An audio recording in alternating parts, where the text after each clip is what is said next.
اللہ سبحانہ و تعالیٰ نے ہمارے جسم میں جو میزان قائم کیا وہ میزان قائم کیسے رہے گا؟ وہ کون سی ہدایات ہیں جن ہدایات پر عمل کر کے ہم اس میزان کو برقرار رکھ سکتے ہیں؟ اللہ سبحانہ و تعالیٰ نے اس کو بھی بالکل واضح کر دیا۔ ہمارا جسم جو کئی اعضاء کا مجموعہ ہے، جب ہم غور کریں تو ہمارے اوپر یہ بات کھل کر واضح ہو جاتی ہے کہ ہر عضو جو ہے وہ کئی مخلوقات کا مجموعہ ہے، اور اس میں ہر خلق لا تعداد خلیوں سے وجود میں آئی۔ ایک خلیے میں لا تعداد ذرات یعنی ایٹمز ہیں، اور ایک خلیہ اگر ہم اس کی بات کریں تو ایک خلیہ بالکل ایسے ہے جیسے ہماری ایک زمین، یہ ہماری دنیا ہے جس پر ہم رہ رہے ہیں۔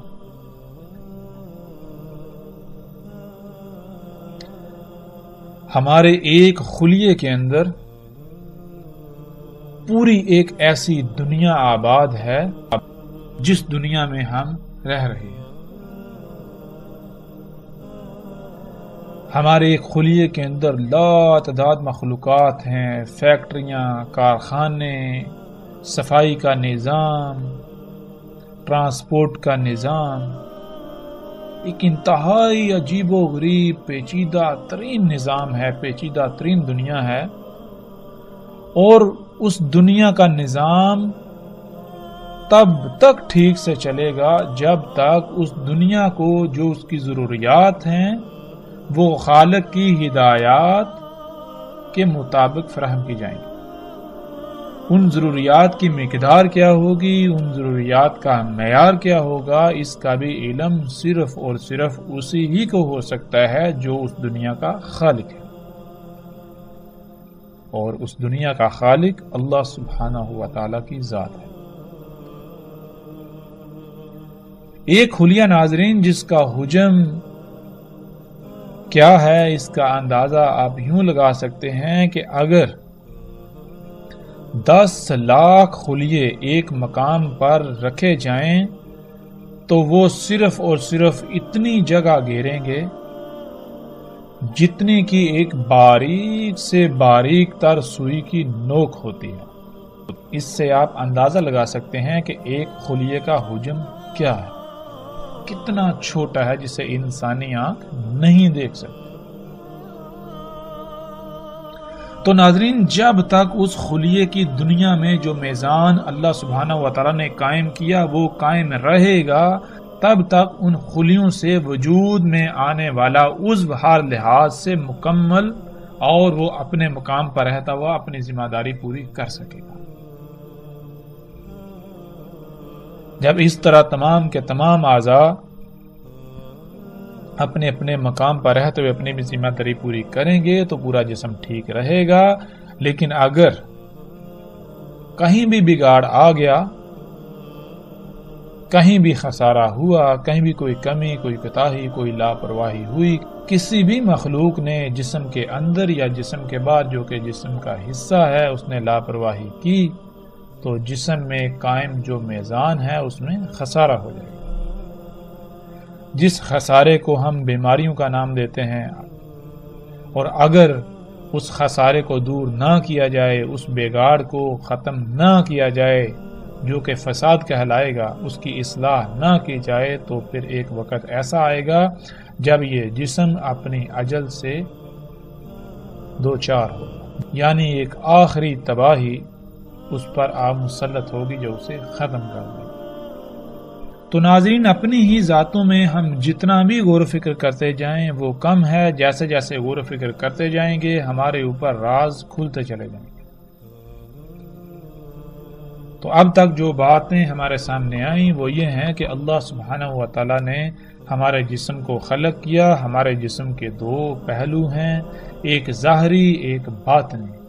جو ظاہری ہے وہ بھی دو حصوں میں تقسیم ہے، اس میں ایک حصہ تو وہ ہے یعنی کچھ مخلوقات، کچھ اعضاء تو ایسے ہیں جو محکم ہیں، جو فیصلہ کن ہیں، جن کے بارے میں اللہ سبحانہ و تعالیٰ نے ہمیں علم دے دیا کہ ان کا مقصد کیا ہے، جیسے ہاتھ ہیں ہمیں پتا ہے، ہمیں علم ہے ان کا مقصد کیا ہے، پاؤں ہیں ان کا علم ہے مقصد کیا ہے، آنکھوں کا مقصد کیا ہے، کانوں کا مقصد کیا ہے۔ ان کے برعکس کچھ ایسے بھی ہیں جن کا علم اللہ سبحانہ و تعالیٰ نے نہیں دیا کہ ان کا مقصد کیا ہے۔ اگر علم نہیں دیا تو اس کا مطلب یہ نہیں کہ ان کا کوئی مقصد نہیں ہے، وہ بے فائدہ ہیں، وہ بے مقصد ہیں، ایسا ہرگز نہیں۔ ان کا بھی کوئی نہ کوئی مقصد ہے۔ ہمیں اگر علم نہیں دیا تو وہ صرف اور صرف اس لیے نہیں دیا کیونکہ ہمارا ان سے ایسا کوئی تعلق نہیں، ہمارے لیے ان کا علم ہونا ضروری نہیں۔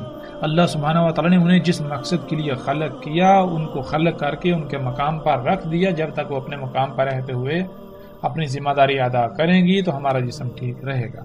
اس لیے ہمارا ان کے ساتھ کوئی تعلق نہیں، وہ اپنا کام کر رہے ہیں۔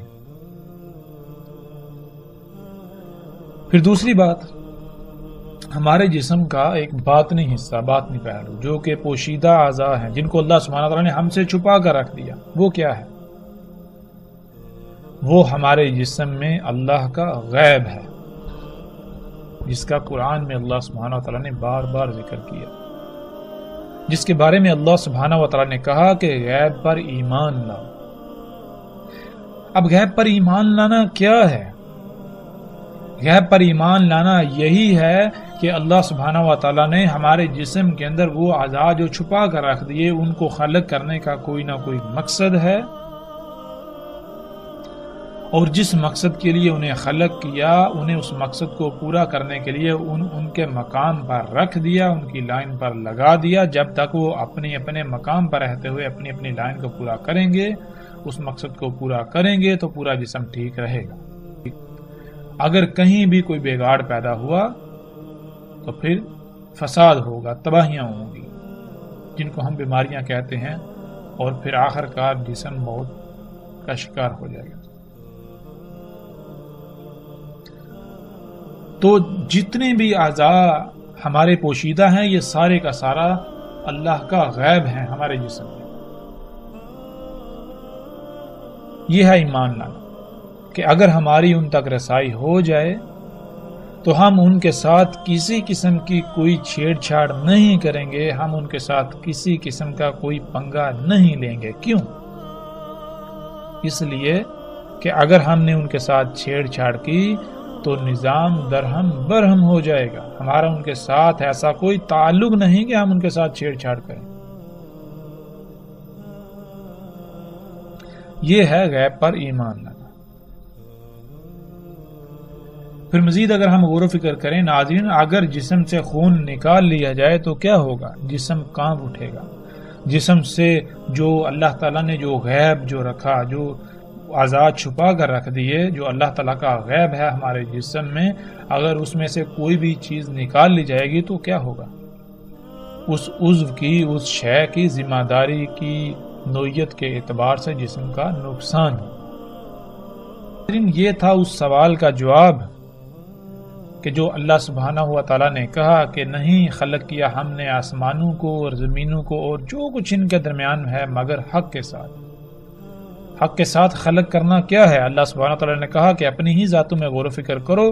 تو جب ہم نے اپنی ہی ذاتوں میں غور و فکر کیا تو ہمارے سامنے بہت ساری باتیں آئیں، جو چیزیں، جو باتیں، جو سبق ہمارے سامنے آیا تو اللہ سبحانہ وتعالیٰ کہتے ہیں بالکل یہی مثال، بالکل اسی طرح خلق کیا ہم نے آسمانوں کو، زمینوں کو اور جو کچھ بھی ان کے درمیان ہے، اور ہم نے خلق کی اجل مسمى۔ اجل مسمى کیا ہے؟ اس کا بھی بالکل واضح ہو چکا کہ ہم نے یہ سب کچھ خلق کیا ہے، تو ایسا نہیں ہے کہ اگر ان میں چھیڑ چھاڑ کی جائے گی تو یہ ویسی کی ویسی رہیں گی، نہیں، اگر ان میں چھیڑ چھاڑ کی جائے گی، اگر ان کو ان کے مقام سے ہٹایا جائے گا تو پھر کیا ہوگا؟ پھر ان میں خرابیاں ہوں گی، پھر آخرکار ایک ایسا وقت آئے گا جب یہ تباہی سے دوچار ہو جائے گی۔ یہ ہے اجل مسمى۔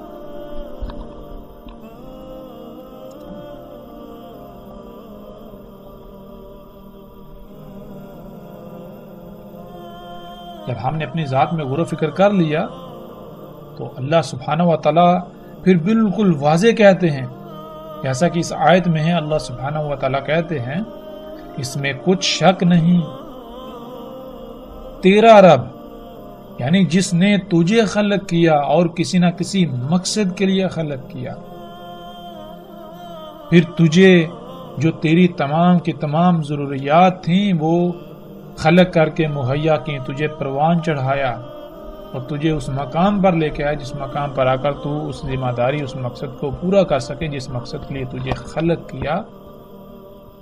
وہی رب ہے تمام کی تمام مخلوقات، یعنی تمام کی تمام مخلوقات کو بھی اسی نے خلق کیا، کسی نہ کسی مقصد کے لیے خلق کیا، اور تمام کی تمام مخلوقات کو خلق کر کے جو جو ان کا مقام تھا سب کو اس کے مقام پر قائم کر دیا، اور اسے ہی علم ہے کہ ان کی ضروریات کیا ہیں، ان کی ضروریات کا معیار، ان کی ضروریات کی مقدار کیا ہے، سب کا سب اسے علم ہے۔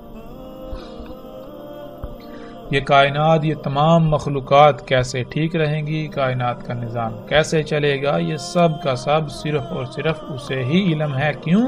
کیونکہ وہ خلاق ہے، تمام کی تمام مخلوقات کو اسی نے خلق کیا۔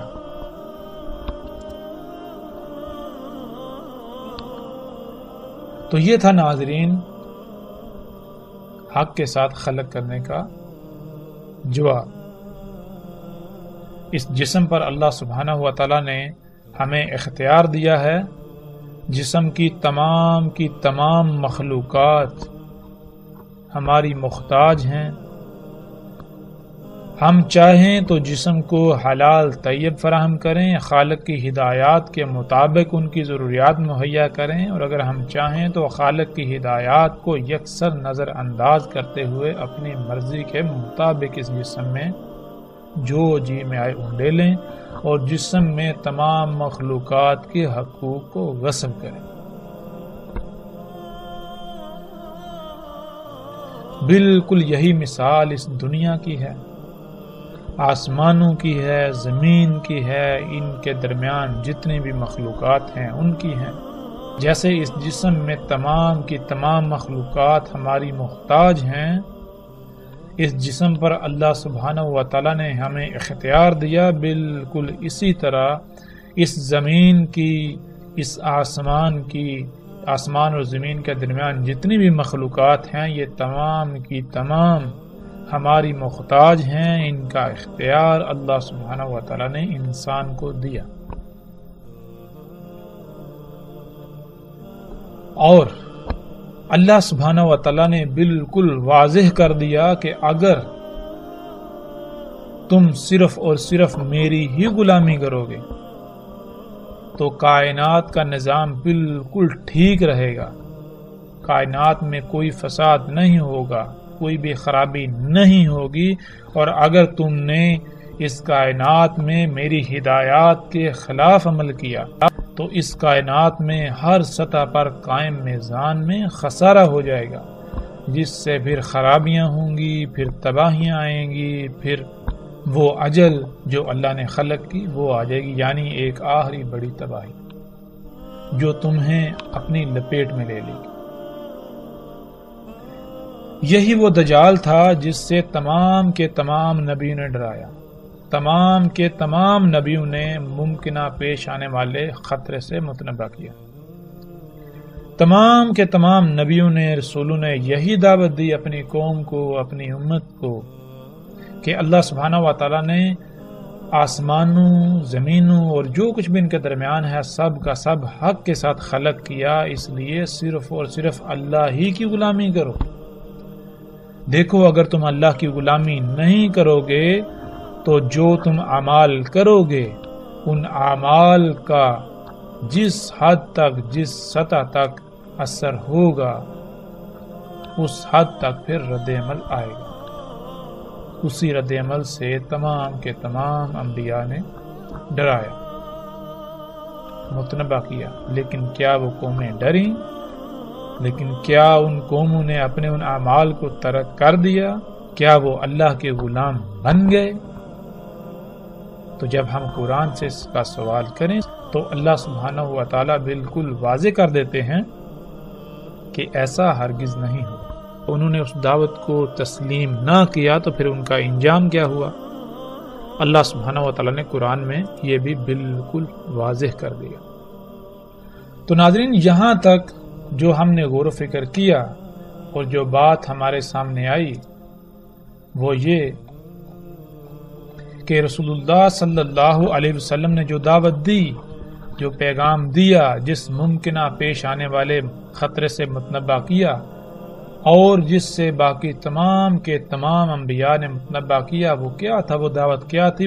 وہ دعوت یہی تھی کہ تمہارا رب اللہ ہے، اللہ ہی کو اپنا رب بناؤ، صرف اور صرف اللہ ہی کی غلامی کرو۔ اللہ سبحانہ و تعالیٰ نے اس کائنات میں میزان قائم کر دیا، اس میزان میں خسارہ مت کرو۔ اگر اس میزان میں خسارہ کرو گے تو جان لو اللہ سبحانہ و تعالیٰ نے اجل بھی خلق کی، تو پھر کیا ہوگا؟ وہ اجل آ جائے، جب وہ نہ مانے، جب وہ باز نہ آئے، اپنی اس روش کو ترک نہ کیا، انبیاء اور رسولوں کی دعوت پر لبیک نہ کہا، ایمان نہ لائے، تو پھر ان کا انجام کیا ہوا؟ وہ پیچھے ہم پر واضح ہو چکا، اور مزید ہم جیسے جیسے آگے بڑھیں گے تو ہر بات، ہر شے بالکل کھل کر واضح ہو جائے گی۔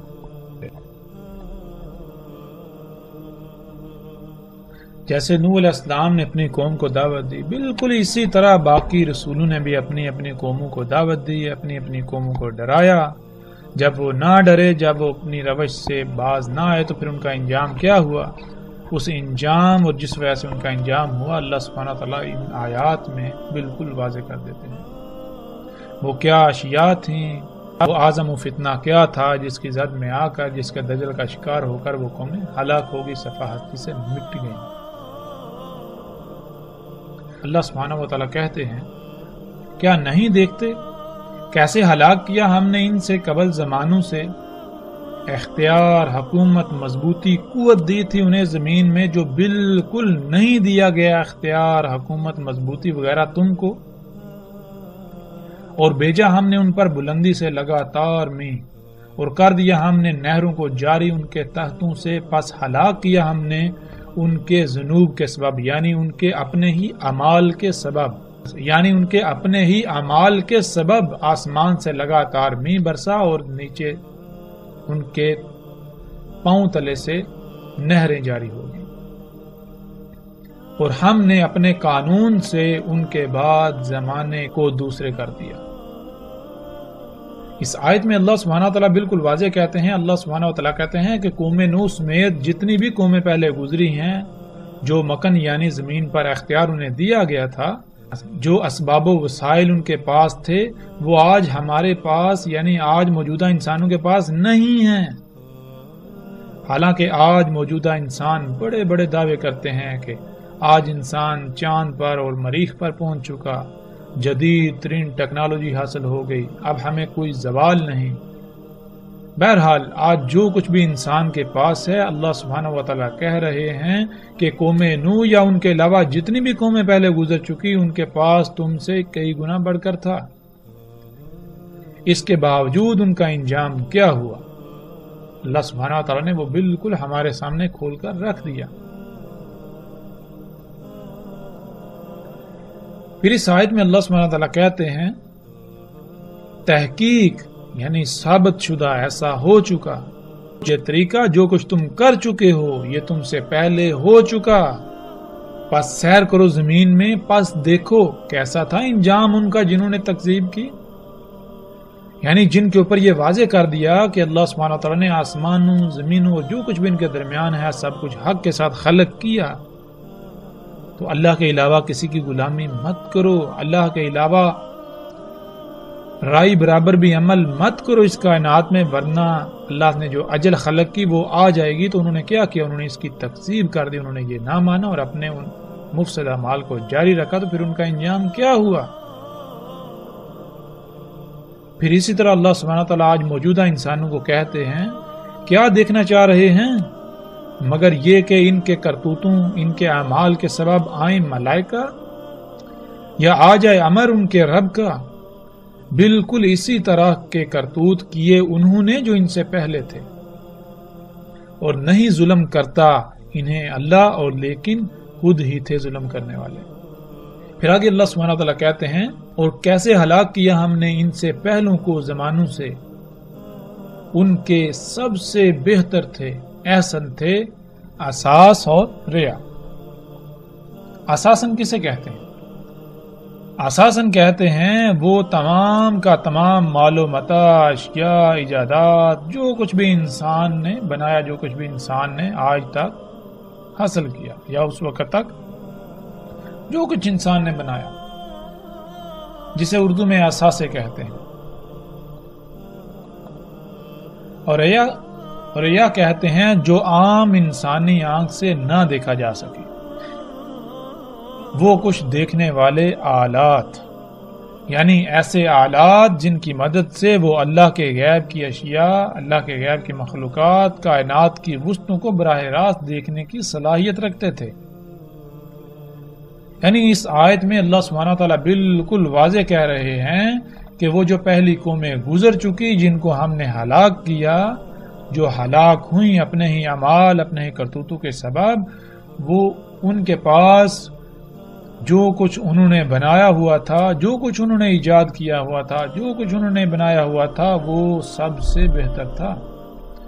اور ان کے پاس جو دیکھنے کے آلات تھے وہ بھی تم سے بہتر تھے، وہ بھی سب سے بہتر تھے۔ پھر آج ہم دیکھیں کہ ایسی کون سی ایجادات ہیں، وہ کون سے اثاثے ہیں جو آج انسان اکٹھے کر چکا ہے، جو انسان آج بنا چکا ہے، اور پھر وہ کون سے ایسے آلات ہیں جن سے انسان کے پاس دیکھنے کی ایسی صلاحیتیں آ گئیں جو صلاحیت عام انسانی آنکھ سے دیکھنے کی نہیں ہے۔ اور جب ہم غور کرتے ہیں تو آج ہماری آنکھوں کے سامنے انسان کے خلق کردہ وہ تمام کے تمام اثاثے اور وہ تمام کے تمام دیکھنے کے آلات سامنے آ جاتے ہیں، اور وہ آج سب کے سب موجود ہیں۔ پھر اسی طرح اللہ سبحانہ وتعالیٰ کہتے ہیں، کیا پس نہیں رہنمائی ان کے لیے؟ کیسے ہلاک کر دیا ہم نے ان سے پہلوں کو، زمانوں سے چلتے پھرتے ہیں ان کی رہائشوں میں۔ اس میں کچھ شک نہیں، ان میں آیات ہیں اولی الانہا کے لیے۔ کیا آج ہم گھومتے پھرتے ہیں، زمین میں سیریں کرتے ہیں اور پہلی تباہ شدہ اقوام کے آثار دیکھتے ہیں، تو جب ہم ان کے آثار، ان کے بنائے ہوئے گھر، تباہ شدہ کھنڈرات جب ہم دیکھتے ہیں تو اللہ سبحانہ وتعالیٰ کہتے ہیں ان میں رہنمائی ہے تمہارے لیے، غور و فکر کرو تو کہ کیسے ان کو ہلاک کر دیا، وہ کیا تھے، ان کے پاس کیا تھا۔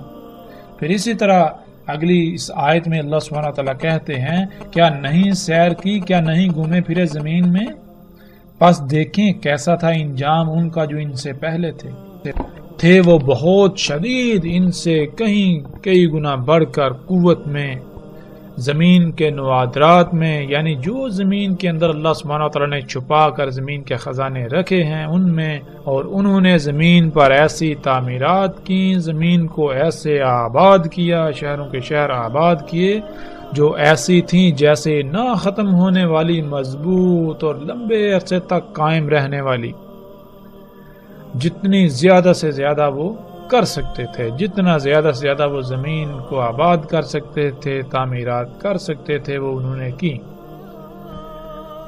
دوسروں کے مقابلے میں۔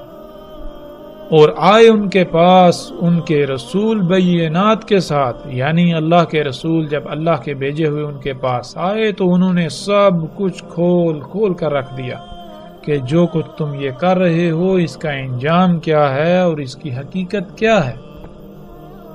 بس نہیں تھا اللہ ظلم کرنے والا ان کے لیے، اور لیکن تھے خود ہی ظلم کرنے والے۔ اس آیت میں بھی اللہ سبحانہ وتعالیٰ نے بالکل کھول کر واضح کر دیا۔ اللہ سبحانہ وتعالیٰ کہہ رہے ہیں کہ جو تم سے پہلے تھے زمین پر، جو تم سے پہلے امتیں، قومیں آباد تھیں، جن کی طرف ہم اپنے رسول بھیج چکے، جو تکذیب کر چکی، جو ہلاک ہو چکی، کیا تم نے زمین میں سیر نہیں کی؟ کیا تم زمین میں گھومے پھرے نہیں؟ تم نے زمین کے ان کے کھنڈرات، ان کے آثار نہیں دیکھے؟ دیکھ چکے ہو تم، وہ تم سے کئی گنا بڑھ کر تھے قوت میں۔ قوت کسے کہتے ہیں؟ آج کیا ہے انسان کے پاس قوت؟ آج ہم کسے قوت کہتے ہیں؟ مثال کے طور پر اگر آج امریکہ کچھ دعویٰ کرتا ہے، امریکی صدر کہتا ہے، تو وہ کیا کہتا ہے؟ ہم قوت میں بڑھ کر ہیں، ہم سے جو ٹکر لے گا، جو ہماری بات دنیا میں نہیں مانے گا، وہ مارا جائے گا۔ تو وہ کون سی قوت ہے؟ وہ قوت ہے اسلحہ، بارود، مشینیں، یہی تو قوت ہے۔ اور اسی قوت کا اللہ سبحانہ وتعالی نے ذکر کیا، یہی وہ قوت ہے جو انسان کے اثاثے ہیں، جو کچھ انسان نے آج تک بنایا۔ اللہ سبحانہ وتعالی کہہ رہے ہیں کہ جو قوت آج تمہارے پاس ہے، یعنی جو مشینیں، جو ٹیکنالوجی، جو ایجادات تم کر چکے ہو، جو اسلحہ، بارود، جو کچھ بھی یہ تمہارے پاس ہے، جو تم سے پہلے گزر چکے، وہ تم سے کئی گنا ان سب میں بڑھ کر تھے۔ وآثار الارض، آثار کہتے ہیں نوادرات کو، نوادرات نادر کی جمع ہے، اور نادر کہتے ہیں ایسی قیمتی ترین شے کو جس کو چھپا کر رکھا جائے۔